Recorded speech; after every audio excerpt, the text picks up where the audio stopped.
So how is South Florida reacting to the outcome and the outrage in Missouri? Well, as CBS 4's Gary Nelson reports, there have been no violence here, just as when a very similar case was decided in the shooting death of a South Florida teen. In Morning Drive, talk was heated on talk radio. In that moment, he was acting thuggishly. The morning after, the grand jury in St. Louis painstakingly reviewed the case for months and received testimony from dozens of witnesses. A grand jury far away declined to charge a cop in a fatal shooting. At FIU, a small group of students protested the ruling, but at Miami-Dade College, it was met with resignation. I wasn't shocked about it.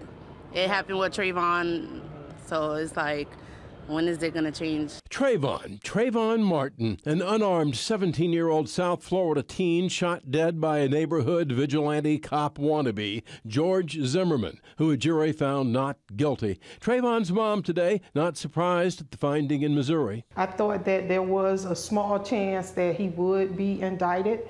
And then from history and knowing the system, I didn't really believe that they would do it. Unlike this mayhem in Ferguson in Florida, when George Zimmerman got off, there was anger but no violence. Communities were prepared. We were ready long before Trayvon Martin ever happened, and certainly long before the verdict in the Trayvon Martin case. Long before the Zimmerman verdict, people of all colors held peace talks like this one in churches and community centers. Trayvon's parents were angry but voices of reason. In Ferguson, the racial divide is cavernous and no one tried to cross it. So Trayvon's mom says she can understand. It was loss of a life. It was murder. It was an unarmed black teen.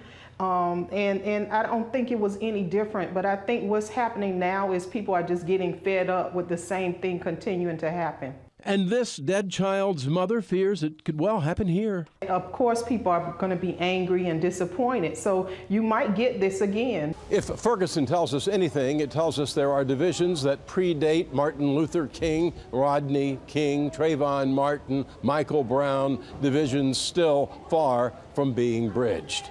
Gary Nelson, CBS 4 News.